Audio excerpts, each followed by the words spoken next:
Nós estaremos aqui pela manhã e no culto à noite. Eu prego aqui de manhã e à noite eu prego na Lagoinha. Já saio daqui e vou para lá ministrar a palavra de Deus. Abra sua Bíblia em Oséias, capítulo de número 6. Oséias, capítulo 6.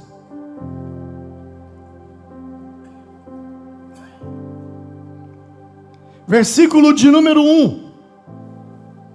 Eu tenho falado nesse mês de janeiro sobre religiosidade e espiritualidade. E a minha mensagem nesses dias, elas têm sido provocativas. E eu sei que eu tenho provocado, e essa é a minha intenção, é de provocar você a sair da religiosidade e ir em busca da espiritualidade. Eu me lembro que numa das pregações sobre Caim matando Abel, eu disse que a religiosidade sem espiritualidade gera agressividade. Então não adianta ser religioso, você precisa ser espiritual. Oséias capítulo 6 vai nos desafiar a isso. O texto começa dizendo assim: vinde e tornemos para o Senhor, porque Ele nos despedaçou e nos sarará. Ele fez a ferida e a ligará ou a curará. Depois de 2 dias nos revigorará, e ao terceiro dia nos levantará, e viveremos diante dele. Conheçamos e prossigamos em conhecer ao Senhor. Como a alva, a sua vinda é certa, e ele descerá sobre nós como a chuva seródia que rega a terra. Que farei, ó Efraim? Que farei, ó Judá? Porque o vosso amor é como a nuvem da manhã e como o orvalho da madrugada que cedo passa. Por isso os abati, por meio dos profetas, pela palavra da minha boca os matei, e os meus juízos sairão como a luz, pois misericórdia quero, e não sacrifício, e o conhecimento de Deus mais do que holocaustos. Amém. Senhor, muito obrigado, ó Pai, pela leitura da Tua palavra. Eu te agradeço, ó Deus, por essa exortação do profeta Oséias. Eu te louvo, ó Deus, e peço que o Senhor fale conosco nessa noite. Usa da Tua palavra, Pai, e ministra ao nosso coração, nos confronta, nos despedaça, nos fere e nos cure, Senhor. Pai, essa é a minha oração, é o meu clamor em nome do Senhor Jesus Cristo. Todos digam graças a Deus. Amém. Oséias capítulo 6. Religião sem conteúdo. Esse é o perigo. O livro de Oséias, do profeta Oséias, ele foi escrito no século 8º. Foi um livro que foi escrito um pouco antes de 722 a.C. E por que eu entro nesse contexto? Porque você precisa entender o que está acontecendo para você entender o que o profeta está dizendo. No ano 722, um pouco antes, Oséias pregou essa mensagem. E logo depois, a Síria invadiu o reino do norte. Lembra, Israel estava dividido: reino do sul e reino do norte. E o reino do norte conhecido como Israel, o reino do sul conhecido como Judá. E o reino do norte, então, ele é invadido pela Assíria. Samaria é completamente devastada e destruída. Só que antes dessa destruição, antes dessa invasão assíria, A Bíblia então nos diz que o profeta se levanta e diz: vinde, busquemos ao Senhor, porque Ele nos despedaçou, Ele abriu a ferida, e Ele também a sarará. Sabe, quando eu leio esse texto, eu começo a imaginar como que Israel estava naquela época. Israel estava bem, até o ataque da Síria, até a invasão da Síria. Havia um período de prosperidade econômica, eles estavam prósperos, havia uma expansão territorial, especialmente no reinado de Jeroboão II, eles estavam avançando, crescendo, e essa prosperidade produziu neles uma sensação de autossuficiência espiritual. E é aí que mora o perigo. Por quê? Porque eles viviam intensamente a religião, mas eles não viviam relacionamento com Deus. O templo funcionava normalmente, sacrifícios eram contínuos, as festas eram celebradas, a Páscoa, tabernáculos, Pentecostes, eles estavam celebrando as festas, o templo funcionava normalmente, tudo religiosamente bem. Quando se olhava para Israel, dizia: que bacana, o templo funcionando, os sacerdotes ali, o povo levando ofertas e sacrifícios, os holocaustos acontecendo. Mas o espiritual não estava legal, não havia relacionamento entre as pessoas e Deus. Havia religiosidade, cerimonialismos, rituais, mas não havia relacionamento entre as pessoas e Deus. E então Deus começa a disciplinar a nação. Se instala dentro de Israel uma crise política, uma instabilidade grande, ameaças da Assíria de invadir. E essa disciplina foi chamada por Oséias, pelo Senhor, de ferida. Mas uma ferida não para destruir, mas para trazer o povo de volta para Deus, porque eles estavam longe do Senhor. E como não havia um arrependimento genuíno, veio o juízo, veio a destruição sobre eles.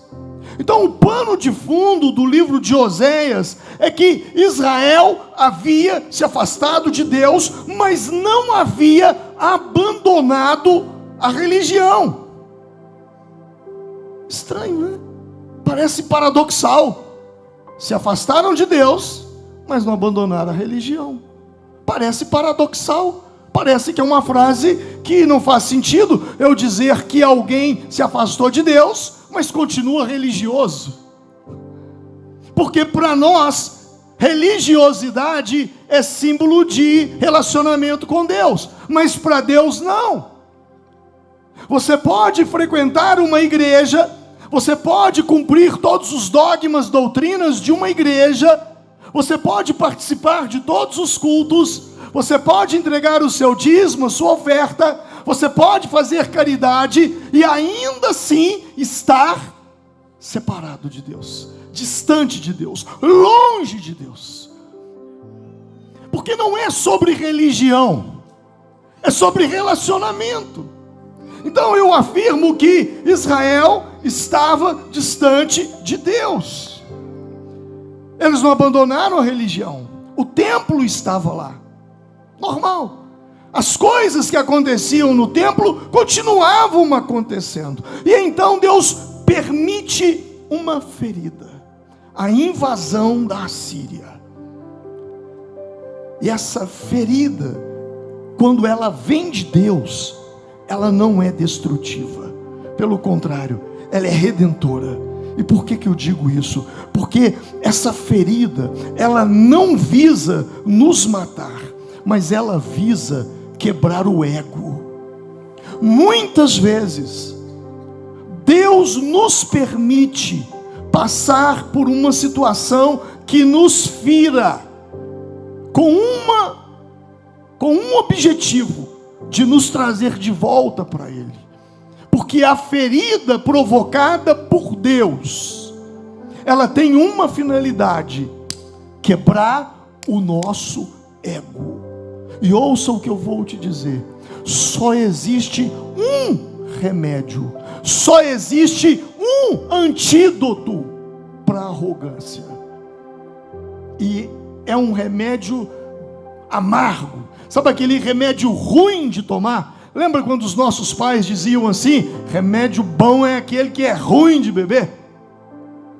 Então ouça isso: o único remédio para a arrogância é a humilhação. Não tem outro. Não tem outro. A única maneira de Deus tratar com a nossa soberba, a única maneira de Deus tratar com a nossa arrogância, é nos permitindo passar por situações a qual nós somos humilhados.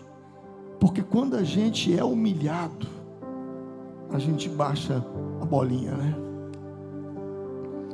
Então Deus agora permite essa ferida, mas não com o objetivo de matar, mas com o objetivo de tratar a arrogância, a autossuficiência, o distanciamento de Deus.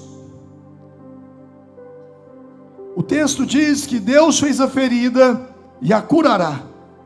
E como que é a ferida de Deus? Muitas vezes Deus usa pessoas para nos ferir.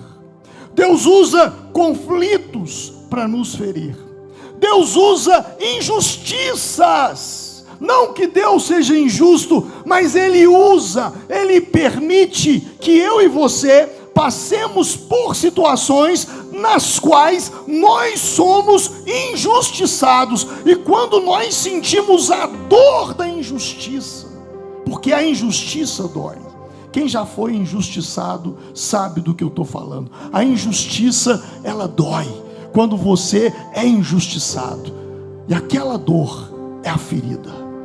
É Deus usando aquele instrumento como ferida, um instrumento que vai levar uma ferida. Quantas vezes nós passamos por confrontos que geram desgastes, que geram desânimo, que a gente diz: olha, não vale a pena, uma frustração. Mas aquilo ali, aquele confronto, aquela pessoa, aquela injustiça, aquela situação, nada mais é do que um instrumento para me ferir, para te ferir. E essa ferida com um objetivo: acertar o nosso ego.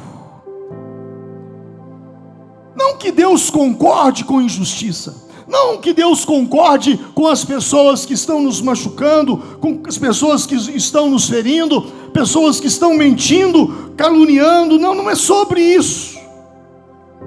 Mas é porque Ele governa até o caos, para que o propósito dEle seja cumprido na minha e na sua vida. E o nosso problema é que quando nós somos feridos por alguém, nós nos magoamos com a pessoa que nos feriu. Às vezes nós ficamos até indiferentes com a pessoa que nos feriu. Se possível, alguns têm até vontade de vingar da pessoa que feriu. Quando somos feridos, às vezes nós queremos até fugir do mesmo ambiente das pessoas que nos feriram. Talvez agora então nós entendamos Jonas, o profeta, que viveu antes de Oséias. E quando Deus mandou que ele fosse a Nínive, ele não quis ir, porque Nínive era Síria. Fica perto hoje da cidade, ainda existe a cidade de Mossul. Nínive era próximo ali. E Jonas não queria ir a Nínive, porque ele estava magoado, contrariado com os assírios. Deus estava usando a Síria para ferir o ego de Israel, para que Israel voltasse para Deus, como muitas vezes Deus usa situações, pessoas, circunstâncias para nos ferir, para que eu e você voltemos para Ele. Vinde e voltemos ao Senhor. Ele nos feriu e Ele nos curará. É o que o texto diz. A ferida só tem esse propósito, de nos trazer de volta para o lugar de onde nós nunca deveríamos ter saído, que é a presença de Deus. E quando somos feridos, a nossa reação à ferida, ou quando somos feridos, a nossa reação revela muito mais sobre nós do que sobre quem nos feriu. Eu vou repetir isso. Quando somos feridos, a nossa reação revela muito mais sobre nós do que sobre quem nos feriu. Foi ferido por alguém, foi injustiçado por alguém, foi caluniado por alguém, foi humilhado por alguém. A minha reação fala mais sobre mim do que sobre a pessoa que me feriu. O que eu faço com essa ferida? Eu vou me vingar. Está falando sobre mim, quem eu sou. Não, eu vou levar isso para o Senhor.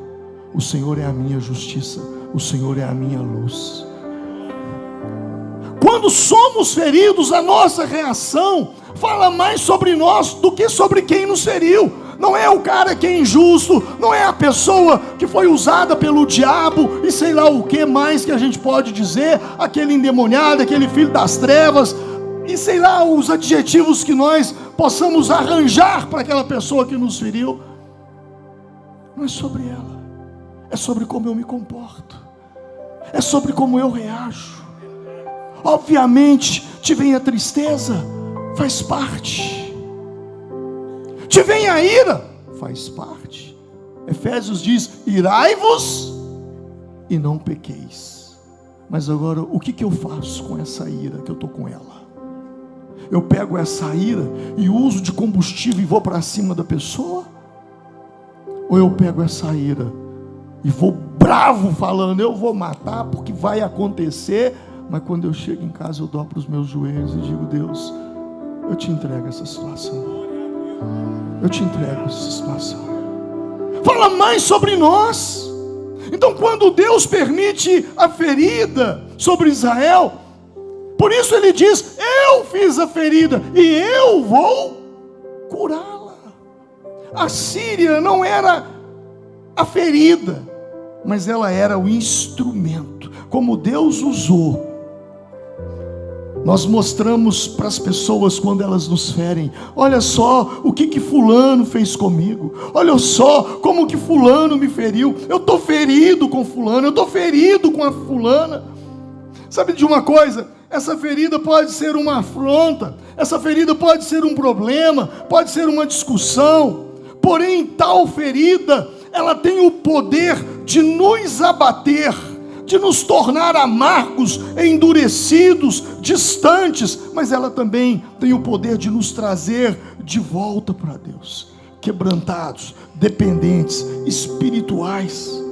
Quando nós resolvemos levar as nossas feridas para Ele, ao invés de levar aos homens, através da maledicência: olha, você ficou sabendo o que fulano fez comigo? Você ficou sabendo o que o outro fez comigo? Em vez de você ficar assim: eu estou ferido, você entrar na presença de Deus e levar isso para o Senhor em oração, porque a ferida, ela tem uma finalidade, a finalidade de nos trazer de volta para o Senhor. Por isso eu digo que a ferida, ela fala mais sobre você, a sua reação à ferida fala mais sobre você do que sobre a pessoa. Você coloca uma água a ferver, e quando ela estiver bem quente, você coloca um ovo ali dentro. Quanto mais tempo você deixar o ovo dentro da água, ele vai ficar mole ou ele vai ficar duro? Hein? Duro, cozido. Mas se você coloca junto do ovo uma batata e deixa os dois o mesmo tempo, quando você terminar de ferver os dois, como é que a batata vai estar? Mole. É a mesma água, é o mesmo fogo. Então o problema não é o fogo, o problema não é a água, o problema não é a vasilha, é quem está dentro. A reação do ovo endurecer, a reação da batata amolecer. As lutas, as dificuldades, em uns ela endurece, a pessoa fica angustiada, revoltada. Em outros, a mesma situação, ele vai para os pés do Senhor e diz: Deus, o Senhor é a minha justiça, é o Senhor quem vai fazer. Então não é sobre o quem me feriu, é sobre mim, a minha reação. Eu poderia usar até o exemplo do milho. O milho de pipoca. Você coloca vários grãos de milho dentro de uma panela, e daí a pouco aquilo começa a explodir lá dentro, e quando termina o processo, o mesmo fogo que fez o milho virar pipoca é o mesmo fogo que fez o milho virar o quê? Peruá. Não é sobre o fogo, é sobre mim, é sobre você. Eu fiz a ferida em Israel, mas eu também quero curá-la. Todas as vezes que eu me sinto ferido, ainda que eu tenha razão, ainda que na minha concepção eu esteja certo na situação, eu preciso entender que Deus está usando aquela ferida para me trazer de volta para o lugar de oração. A ferida que não nos leva à oração, ela nos leva a um lugar de amargura. E Hebreus 12:15 é muito claro: cuidem que ninguém se exclua da graça de Deus. Então o texto está dizendo que você pode se excluir da graça de Deus. É a Bíblia está dizendo que você pode se excluir da graça de Deus, que nenhuma raiz de amargura brote e cause perturbação, contaminando a muitos. Olha o que o texto está dizendo. Então eu preciso levar essa amargura para Deus, porque a raiz da amargura, ela traz uma cegueira espiritual, ela rouba a sensibilidade com Deus, ela distorce a fé, ela nos afasta da presença de Deus. Oséias, capítulo de número 6, o Senhor diz: pois misericórdia eu quero, e não sacrifício, conhecimento de Deus mais do que holocaustos. Conhecimento de Deus mais do que holocaustos. O desejo do Senhor é que nós o conheçamos. Ele fala sobre isso nesse capítulo. Olha que impressionante. Só que aquelas pessoas estavam tão mergulhadas numa religiosidade esvaziada de espiritualidade, uma religiosidade tão grande, que elas faziam sacrifícios, elas queimavam holocaustos, elas recolhiam as ofertas, mas faltava àquelas pessoas conhecimento de Deus. No próprio livro do profeta, 2 capítulos antes, ele vai dizer: o meu povo foi destruído porque falta conhecimento. Porque você rejeitou o conhecimento, eu também o rejeito como meu sacerdote. Visto que você esqueceu da lei do seu Deus, eu também me esquecerei dos seus filhos. Deus está dizendo: ei, conheçamos e prossigamos em conhecer ao Senhor. Agora ele diz: o meu povo é destruído porque falta conhecimento. E é aí que entra o perigo, porque as pessoas religiosas são as mais difíceis de entender. Os fariseus, eles não entendiam, porque eles eram muito religiosos. Jesus não teve problema com prostituta, Jesus não teve problema com ladrões, Jesus não teve problemas com pessoas que viviam marginalizadas na época em Israel. Mas o problema que Jesus teve foi com quem? Com os religiosos. Porque quando você prega para uma pessoa que está perdida, distante de Deus, ele fala assim: realmente, eu preciso tomar uma posição na minha vida e voltar para Deus, porque minha vida está uma bagunça, está tudo errado, eu estou fazendo um monte de coisa errada. Mas quando você vai exortar um religioso que está fazendo algo fora da palavra de Deus, ele diz: quem é você para falar comigo? Eu vou à igreja toda semana, eu participo dos cultos, eu faço isso, eu faço aquilo. Por quê? Porque ele se esconde atrás de uma capa de religiosidade. A religiosidade, eu posso dizer para você sem medo de errar, a religião, ela é como uma embalagem. A religiosidade, ela é como um rótulo, mas que não tem absolutamente nenhum conteúdo. É uma garrafa vazia, não tem conteúdo, está vazio, só tem casca. Quem olha por fora diz: olha que bonita essa embalagem. É uma embalagem bonita, é um rótulo bonito, mas dentro está vazio, não tem nada. Era assim que Israel estava, religiosamente ótimos, sacrifícios, holocaustos, o templo funcionando normalmente, mas eles estavam distantes de Deus. E quando eu me refiro à religião, eu não estou falando necessariamente de denominações, igrejas, mas eu estou me referindo às coisas que supostamente nós usamos para ir até Deus. Alguns usam imagens para ir até Deus, outros usam amuletos para ir até Deus, outros usam rituais para ir até Deus, liturgias, cerimonialismos. Você já pensou como é que funciona um culto? O culto das igrejas evangélicas, eles são muito parecidos. Geralmente eles começam assim: alguém lê uma passagem bíblica, faz uma oração, aí vem um grupo e canta algumas músicas, alguns louvores, e quando eles terminam os louvores, aí tem-se alguns avisos do que vai acontecer na semana. Depois vem um momento de ofertório, onde as pessoas entregam dízimos e ofertas. Logo após, então, o pregador prega uma mensagem, e quando ele termina de pregar a mensagem, ele levanta suas mãos e diz: a graça do Senhor Jesus, o amor de Deus, a comunhão do Espírito Santo seja com todos vocês, vão em paz e Deus os abençoe. As liturgias das igrejas, elas são muito iguais. São muito iguais. O que diferencia é talvez uma ordem, mas a ordem dos fatores não altera o produto. Ou um pouco, uma gasta 1h30, outra gasta 2 horas, outra faz em 1 hora, mas é mais ou menos a mesma ordem. A mesma ordem. Por que eu estou falando disso? Porque isso é religião. Isso é a embalagem. Isso é o rótulo.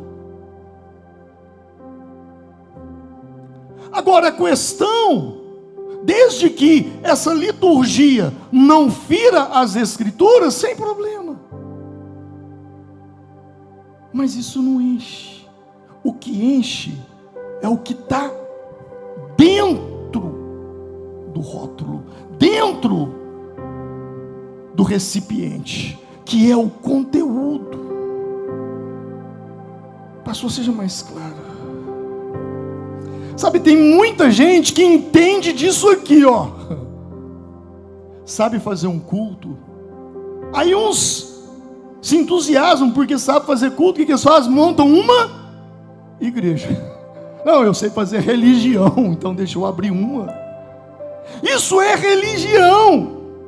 Religião é embalagem. Religião é a garrafa.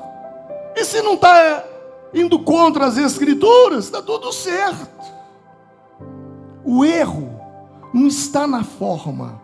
O erro está quando não há vida aqui dentro. Quando não existe vida dentro dessa religião, que você chegou aqui hoje, você se assentou, pega um momento, vamos ler a Bíblia, você abriu sua Bíblia, vamos cantar, você cantou. Religiosamente, se você fez tudo o que quem estava aqui à frente te dirigiu para fazer, bacana, sua religião está top. Agora a questão não é a religião, é a espiritualidade. Como foi a sua espiritualidade desde o momento que você botou o pé ali para entrar aqui para dentro? Você ficou olhando roupa de pessoas? O que você ficou fazendo quando você entrou para cá? É sobre isso, não é sobre a embalagem, é sobre o que acontece. O erro não está na forma. O erro está quando não há vida dentro da forma. Todos nós nessa noite praticamos a religião. Quando o culto terminar aqui, opa, pratiquei a religião. Mas a pergunta que fica é: qual foi o seu nível de entrega quando eles disseram levante suas mãos? Quando eles disseram vamos orar? Quando eles disseram vamos cantar? É aí que entra a espiritualidade, que o povo de Oséias não tinham. Eles tinham isso aqui muito bacana, luzes bacana, LED bacana, um pessoal que canta maravilhosamente bem, técnica 100%, tudo maravilhoso. Tá tudo bacana com o rótulo, tá tudo bacana com a embalagem. Agora a questão é, e por dentro? O que está acontecendo? A vida, você se entregou na hora do louvor. Sabe, quando você trouxe a sua oferta aqui à frente, não é sobre o valor, não é o quanto, é o como, é o seu coração. Na hora da palavra, na hora da oração. Sabe, muitos de vocês vêm para cá e vêm cercados de problemas, e todos nós temos muitos, e essa semana você vai ter que resolver muitas questões. E a religião não pode fazer nada por você, se não houver da sua parte uma entrega para que Deus te encontre. Daí a importância quando a gente fala, sai do seu lugar, vem aqui à frente receber uma oração. E você não vem. E tem duas coisas que te impedem de vir aqui. Uma é orgulho, autossuficiência. Porque os homens e mulheres que estão aqui orando, eles se consagraram para esse dia. Alguns até jejuaram e disseram: Deus, eu vou fazer um jejum. Quando eu colocar a minha mão sobre alguém, que o Senhor use as minhas mãos para curar. Que o Senhor use as minhas mãos. Sabe, quando eu me ajoelho aqui, eu digo: eu vou orar com vocês, eu vou entrar em guerra com vocês. Meu irmão, você não tem noção, você não tem noção de como que eu saio daqui depois de um culto. Eu saio daqui aos pedaços, como dizia o meu pai, escangaiado, sabe, de cansaço espiritual. Eu não quero saber de nada, de nada. Depois de um culto, eu como muito pouco, eu perco a fome. Culto da ceia, tem um dos cultos que eu saio mais leve é o culto de ceia. Mas hoje aqui eu sei que é guerra, eu sei que é batalha, eu sei que tem gente aqui que o casamento está para acabar, eu sei que tem gente que entra aqui e fala: eu vou lá naquela igreja hoje, se Deus não falar comigo amanhã eu acabo com a minha vida. Eu sei que tem gente que entra aqui e diz: Deus, eu estou com um relatório médico aqui e eu não tenho outro lugar, Senhor, eu vou para a tua casa para o Senhor ouvir a minha oração. Uma é orgulho e a outra, incredulidade. Eu não acredito, então está tudo certo. Mas o que eu quero que você entenda, sabe, é que não é o rótulo, não é a embalagem, é o conteúdo. Kenneth Reagan, um evangelista americano, ele já partiu para o Senhor, ele escreveu muitos livros. E em um dos seus livros ele diz que ele era pastor de uma igreja e ele tinha muitos problemas, mas muitos problemas na igreja. Durante a semana, a agenda dele para aconselhamento ela era lotada de tantos problemas que as pessoas tinham. E aí um dia Deus falou com ele: se consagre. E após cada culto, chame as pessoas ao altar e ore com elas. E ele começou a fazer isso. Sabe o que aconteceu com a agenda dele no meio de semana? Ficou vazia. Porque muitos dos seus problemas se dissolvem aqui nesse lugar. Quando a gente bota o joelho no chão, quando os obreiros começam a interceder e orar pela sua vida, muitas encrencas se dissolvem aqui, acabam aqui. Alguns problemas nem acabam, mas você sai daqui forte, porque alguém orou por você, alguém intercedeu por você, alguém disse: Deus, tem misericórdia do teu filho, tem misericórdia da tua filha. A religiosidade eles eram, sim. Espiritualidade zero, nada. A exortação de Deus ao seu povo era justamente isso. Eles estavam vivendo uma religiosidade. Eles eram fabricantes de religião, sacrifícios, holocaustos, rituais, liturgias, mas faltava conteúdo. Conheçamos e prossigamos em conhecer ao Senhor. Em Marcos capítulo 1, quero que você abra sua Bíblia comigo lá, vamos lá. Marcos capítulo 1, acontece um fato interessante. Jesus vai a um culto, versículo 21, Marcos 1, 21. Jesus estava em Cafarnaum, e ele resolve ir a um culto, numa sinagoga. E vamos ver o que diz lá. Eles foram para Cafarnaum. E assim que chegou o sábado, Jesus entrou na sinagoga. Sinagoga era um lugar onde eles se reuniam para estudar a Torá, para estudar o Pentateuco, as leis. Havia alguém, um rabino, que no caso seria um pastor, um rabino, que explicava as leis. E o texto diz que todos ficaram maravilhados com o seu ensino, porque Jesus lhes ensinava como alguém que tem o quê? Autoridade. E não como os escribas, os mestres da lei. Justamente naquela hora, na sinagoga, um homem possesso de um espírito imundo, Jesus pregando, e o homem dá um grito. Religiosidade. Aquele silêncio, um respeito, uma reverência. Você ouvia até os mosquitos voando, ouvia o barulho deles, aquele silêncio, tudo perfeito. O Talmud, perfeito. A leitura da Torá, correta. Reverência absoluta. Guarda o teu pé quando entrares na casa do teu Deus. O silêncio solene. Mas de repente, quando Jesus abre a boca, o que acontece? O demônio se manifesta. Quem foi, Jesus? E o povo tudo assusta, né? Um quer correr para um lado, o outro para o outro. E Jesus, diz a Bíblia, que Jesus repreende o demônio, e o demônio sai daquele homem.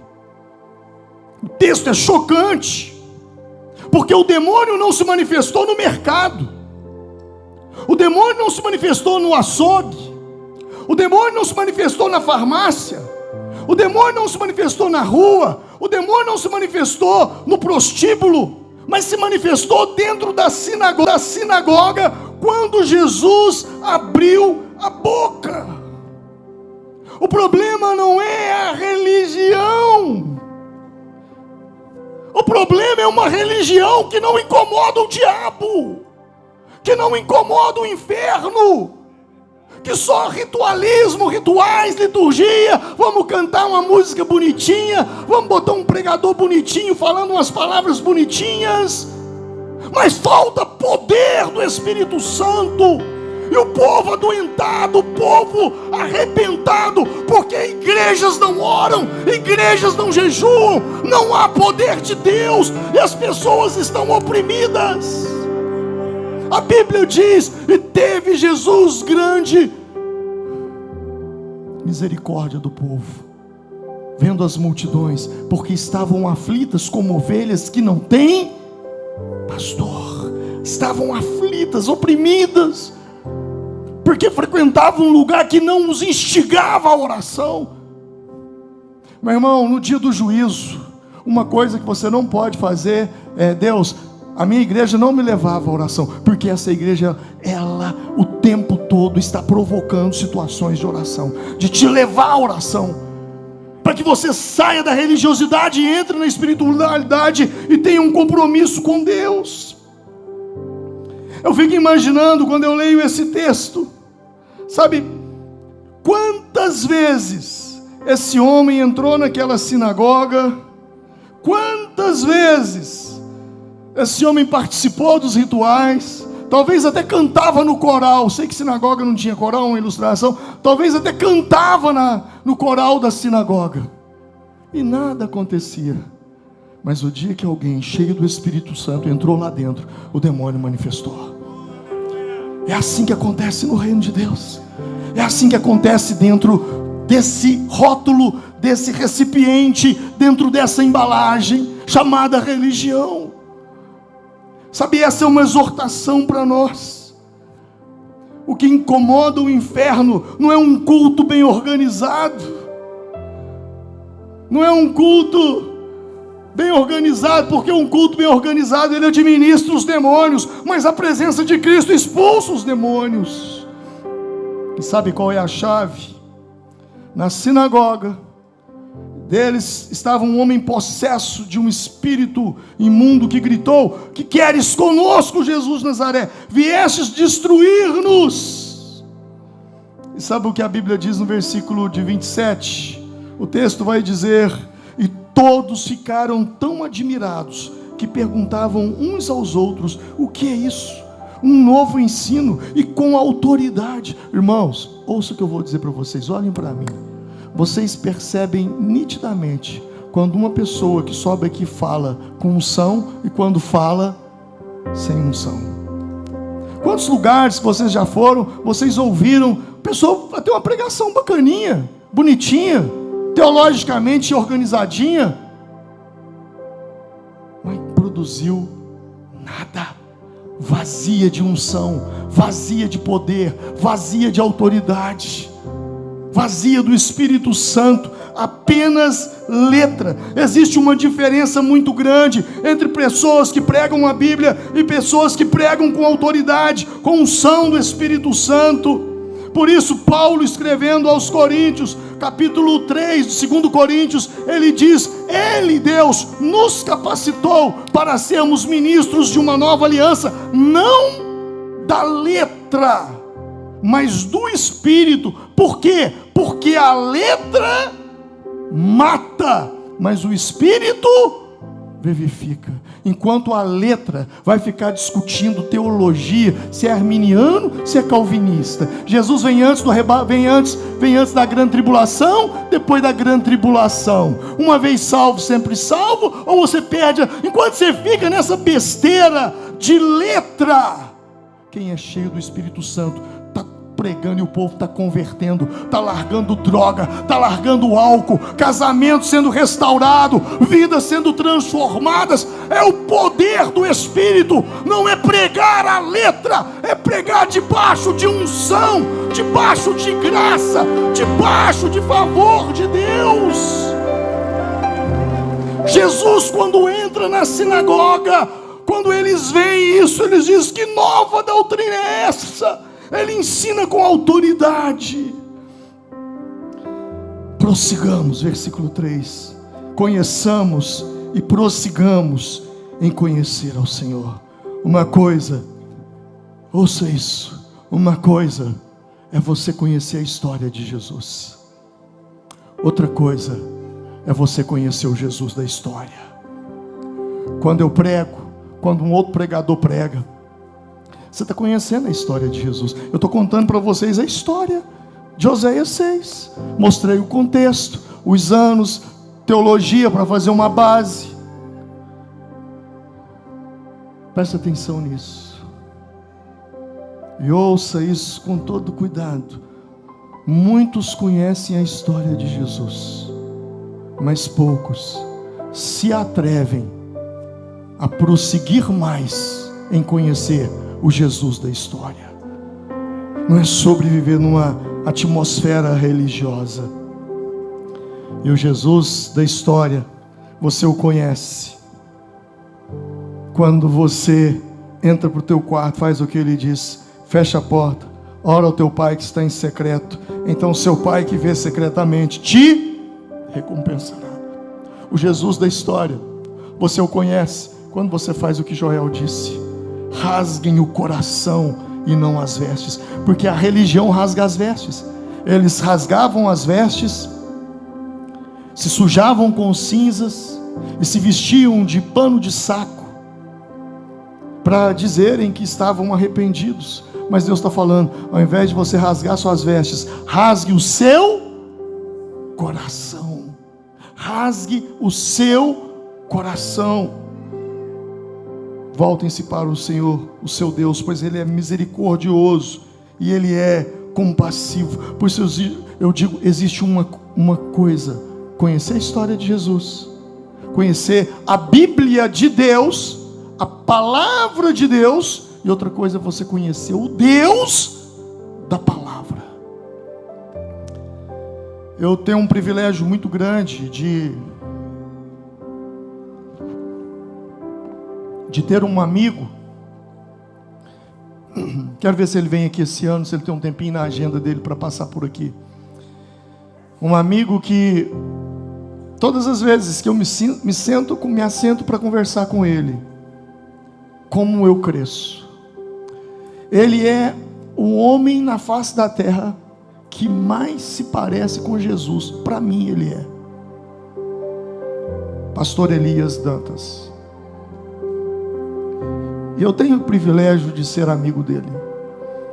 E quando eu sento com ele, se você ligar para ele agora, ele tem em algum canto do planeta. Você liga para ele hoje, ele está na África, depois da manhã ele está no Oriente Médio. Já começou uma encrenca lá no Irã. Eu duvido que ele vai se aguentar de não ir para o Irã. Duvido. Ele vai entrar lá. Tenho certeza. Eu conheço. Apesar que ele fez uma cirurgia há 15 dias atrás, agora eu não sei se ele está pronto para isso. Mas ele conta as histórias que ele vê no Iraque, no Irã, em Gaza, na África.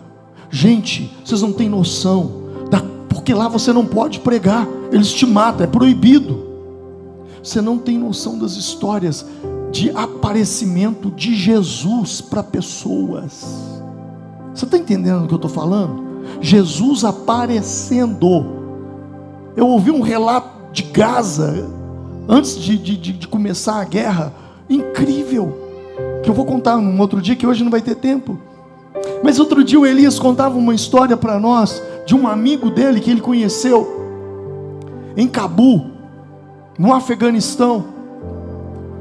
O líder, um dos líderes do Talibã, chegou nesse muçulmano, esse muçulmano era médico, e disse assim para ele: eu vou me casar com a sua filha mais nova, eu quero que você me dê ela até amanhã.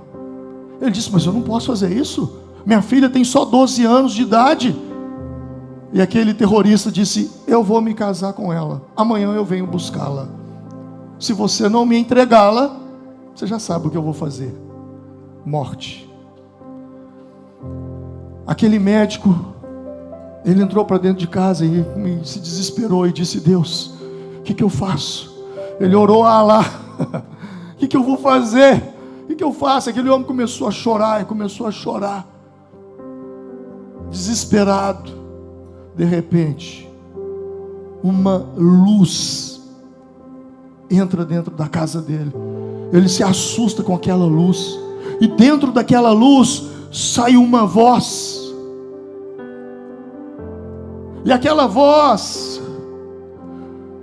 dizia para ele: pega a sua família, pega tudo que você puder e leve para o lugar que eu vou te levar, para você estar em segurança.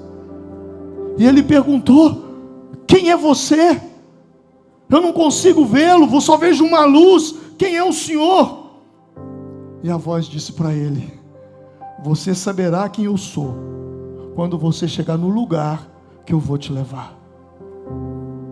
Apenas guarde essas palavras. Guarde o que eu vou te dizer agora. Tive fome e me destes de comer.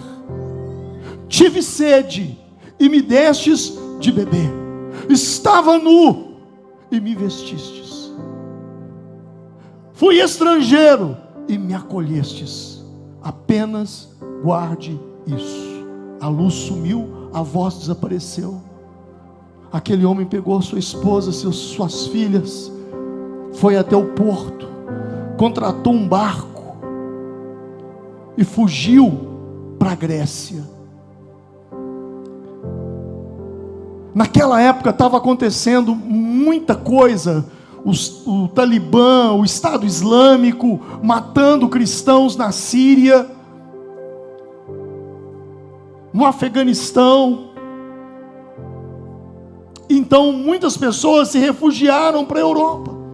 E algumas igrejas então montaram centro de acolhimento a imigrantes. E havia uma igreja pentecostal na Finlândia, igreja central, se não me falha a memória, igreja central pentecostal na Finlândia. E esse grupo, Deus deu uma palavra para eles, para que eles fossem para a Grécia, montassem uma tenda amarela, para receber os imigrantes e acolhê-los. E esses imigrantes, na maioria, muçulmanos. E quando esse médico com sua família, quando eles descem nessa ilha da Grécia, eles falam: e agora para onde nós vamos? Aí o pai disse: olha, vamos para dentro da cidade e vamos procurar informação, deve ter algum abrigo aqui. E quando ele anda alguns metros, ele vê uma tenda enorme amarela, e de fora dela estava escrito assim: tive fome e me destes de comer. Tive sede e me destes de beber. Estava nu e me vestistes. Fui estrangeiro e me acolhestes.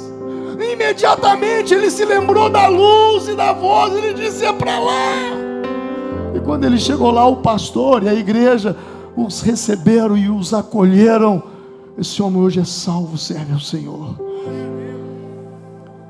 Isso é obra de Deus que acontece aqui dentro, ó. Aqui dentro. Mas isso aqui de fora vai dizer para você assim: que isso? Você ficou doido? Isso aí que o pastor está contando, isso é mentira. Isso aí acontecia naquela época. Dons espirituais foi para a época dos apóstolos. Isso não acontece mais não. Onde é que você está com a sua cabeça? A religião, ela vai dizer isso para você. A religião vai dizer para você que isso não existe mais, que isso ficou para aquela época, que os dons espirituais são para aquela época. Mas Deus, Ele se revela no secreto, e esse Deus que nós cremos, diz Hebreus, Jesus Cristo é o mesmo ontem, hoje e eternamente. Ele fez, Ele faz e Ele continuará fazendo. Aleluia, glorifique ao Senhor. Aleluia. Ele disse: recebereis poder ao descer sobre vocês o Espírito Santo, e aí vocês vão ser testemunha. Não é testemunha de letra não, é testemunha pelo Espírito, porque a letra mata, o Espírito vivifica. Meu irmão, você ser cheio do Espírito Santo. Sabe o que eu louvo? Eu fico vendo Deus fazendo a obra linda dele. É que lá de fora do fórum tem um pipoqueiro, e o pipoqueiro é um homem de Deus, que serve ao Senhor, que está ali todo dia vendendo a sua pipoquinha para cuidar da sua família. E lá dentro tem um juiz. um homem formado, gabaritado, instruído. E todo dia ele passa pelo pipoqueiro. E todo dia o pipoqueiro dá uma palavra para ele. Porque a gente só pode dar aquilo que a gente tem. E no final da história, eu já vi esse caso, eu estou contando porque eu vi. O juiz começa a dar o testemunho e diz: minha alma foi salva. E como é que o senhor converteu? O pipoqueiro que trabalhava de fora do fórum, ele pregou para mim. Eu entreguei minha vida para Jesus. Porque é o Espírito Santo. É o Espírito Santo. Existe um Deus que ainda se revela no secreto, um Deus que diz: clama a mim e responder-te-ei, anunciar-te-ei coisas grandes e ocultas que tu desconheces. Existe um Deus que diz: eu vos levarei ao meu santo monte, e os alegrarei na minha casa de oração, seus holocaustos e sacrifícios serão aceitos no meu altar, pois a minha casa será chamada o quê? Casa de oração. Não é sobre performance de oração, mas é sobre rendição, entrega, busca. Não é apenas sobre conhecer a Deus. Buscar-me-eis e me achareis quando me buscardes de todo o vosso coração. Eu só consigo buscá-lo com todo o meu coração quando de fato eu o amo, com todo o meu entendimento, com toda a minha força, com todo o meu coração. Muitos de nós amamos o que Deus faz ou pode fazer, mas poucos amam pelo que Ele é. Jó conhecia o Deus da religião, até ele passar por uma provação.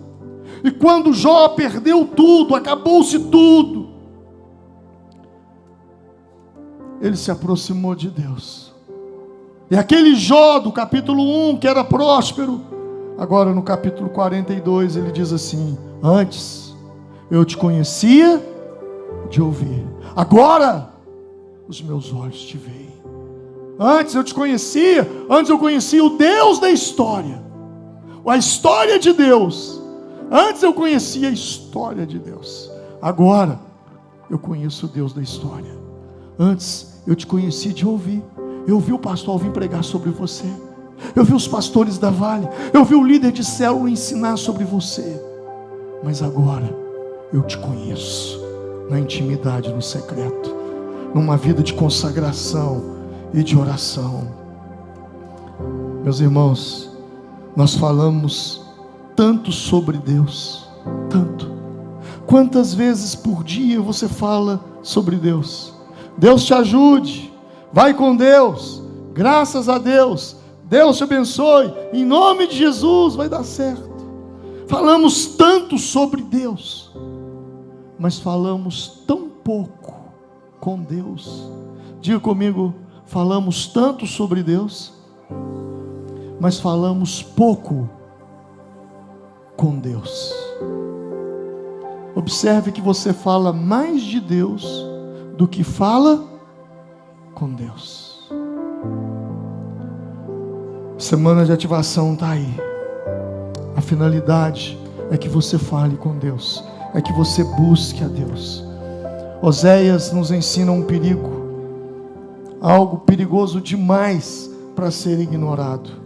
Israel não foi destruído porque faltou religião, mas foi destruído porque sobrou religião e faltou Deus. Desde o início de janeiro eu tenho te provocado com essa fala. Não é sobre religiosidade, é sobre Deus. Vamos nos colocar em pé nesse momento. Feche os seus olhos por um instante.